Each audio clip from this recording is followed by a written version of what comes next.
नाज़रीन अस्सलामु अलैकुम वरहमतुल्लाहि वबरकातुहू। जैसा कि आपके इल्म में है कि हम शान-ए-आज़ा चैनल लखनऊ की जानिब से और जनाब शुजा अब्बास साहब की जानिब से हर प्रोग्राम को, हर उन्वान को लेकर आपके सामने हाज़िर होते हैं। आज का हमारा उन्वान है 8 शव्वाल, जो कि जन्नतुल बकी का अशरा कहा जाता है। हमारे साथ बहुत ही मोतबर्रिक शख्सियत आली जनाब मौलाना फ़ख्र मिल्लत मौलाना यासूफ अब्बास साहब क़िबला तशरीफ़ फरमा है। यकीनन तारुफ़ के मोहताज नहीं हैं आली जनाब मौलाना यासूफ अब्बास साहब क़िबला, और बड़ी ख़िदमात इनकी रही हैं। कई सालों से ये जन्नतुल बकी के अशरे के अंदर एहतजाज और प्रोटेस्ट करते चले आए हैं, और इंशाअल्लाह इनका जारी वसारी है। अहले बैत के सदक़े में खुदा परवरदिगार आलम अहले बैत और तमाम आइम्मा मासूमीन के सदक़े में इनको तूल उम्र अता करे और इनको तमाम तौफ़ीक़ दे इसी तरीक़े से ये कि दीन के काम आ रहे हैं जिस तरीक़े से। आगा अस्सलामु अलैकुम वरहमतुल्लाहि वबरकातुहू। आगा हमारे नाज़रीन को ये बताइए कि ये जन्नतुल बकी ये क्या है?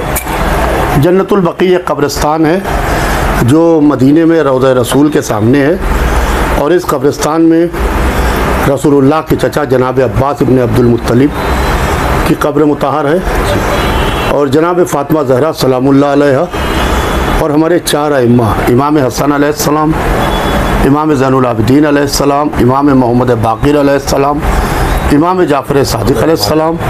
और जब जन्नतुल बकी में आप दाखिल होइए तो बाईं तरफ मादर हज़रत अबुल फ़ज़ल अब्बास शहज़ादी जनाब उम्मुल बनीन सलामुल्लाह अलैहा की कब्र मुतहर है। माशाल्लाह। देखिए नाज़रीन, किस तरीक़े से आली जनाब मौलाना यासूफ अब्बास साहब क़िबला जन्नतुल बकी के बारे में बयान दे रहे थे कि किन किन आइम्मा की क़ब्र है उसके अंदर। आगा ये गुजारिश है कि ये जो मुनहदिम जन्नतुल बकी की गई है किस दौर में की गई है और किसकी हुकूमत में की गई है? ये शाह सऊद आले सऊद ने की है, और तकरीबन 100 साल इसके हो चुके हैं। 102 साल इस साल हो जाएंगे। 102 बरस पहले आले सऊद ने जब उन्होंने हुकूमत संभाली, शाह सऊद ने, तो उन्होंने जन्नतुल बकी के जो हमारे मज़ारात थे, बीबी की कब्र पर और अम्मा की कब्र पर साया था, तो इन्होंने इन मज़ारात को मुनहदिम कर दिया। और आज भी हमारे अइम्मा और रसूलुल्लाह की इकलौती बेटी जनाब फ़ातिमा ज़हरा सलामुल्लाह अलैहा की कब्र पे कोई साया नहीं है। आगा यकीनन देखिए नाज़रीन, मौलाना यासूफ अब्बास साहब क़िबला किस तरीक़े से बयान कर रहे थे कि वो ख़ब्र रसूलुल्लाह की वो इकलौती बेटी की जिसके लिए रसूल ने इरशाद फरमाया कि फ़ातिमा मेरे जिगर का टुकड़ा है, जिसने फ़ातिमा को अज़ियत दी उसने मुझको अज़ियत दी, और जिसने मुझको अज़ियत दी उसने खुदा को अज़ियत दी।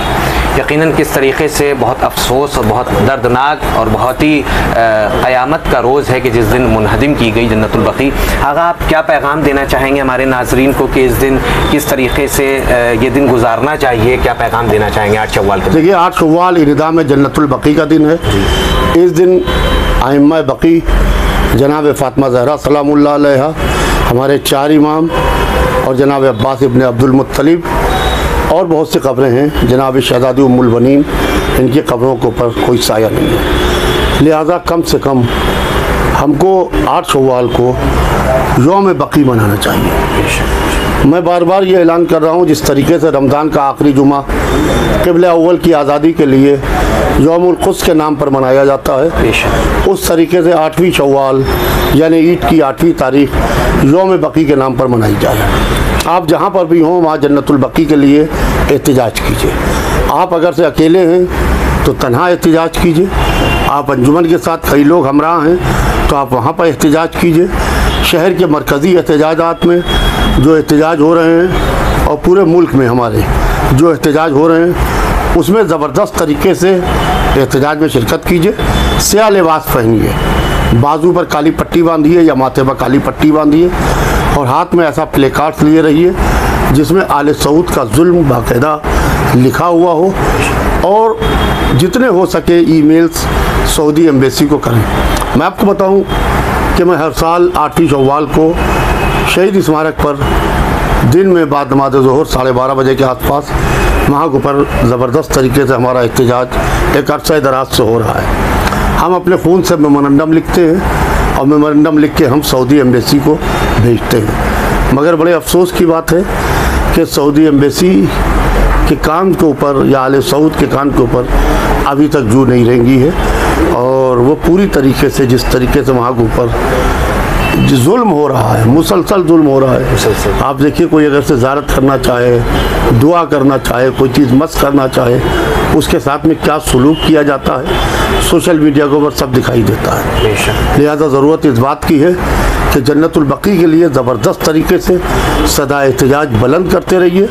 इंशाअल्लाह जैसे इराक़ में सद्दाम का खात्मा हुआ है, इंशाअल्लाह इस तरीके से सऊदी अरब में आले सऊद का खात्मा होगा और इंशाअल्लाह ये रोज़े बहुत ही शानदार तरीके से तामीर होंगे। माशाअल्लाह माशाअल्लाह। तो नाज़रीन, देखा आपने हमारे साथ आली जनाब मौलाना फ़ख्र मिल्लत मौलाना यासुफ़ अब्बास साहब तशरीफ़ फरमा है कि जिन्होंने जन्नतुल बकी के बारे में आपके सामने बयान किया कि किन आइम्मा की क़ब्र है और किसने जो है उसको मुनहदिम किया, और हमें 8 शव्वाल के दिन क्या करना चाहिए और हमारा फ़रीज़ा क्या है।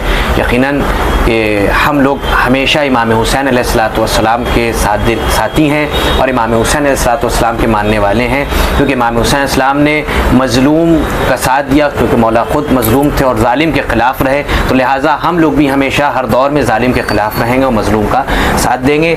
नाज़रीन, आपसे तहे दिल से शुक्रिया आपका अदा करते हैं कि आप हमारे साथ रहे इस चैनल शान-ए-आज़ा लखनऊ के साथ, और जनाब शुजा अब्बास के साथ अपने मेज़बान सादिक अब्बास को इजाज़त दिए।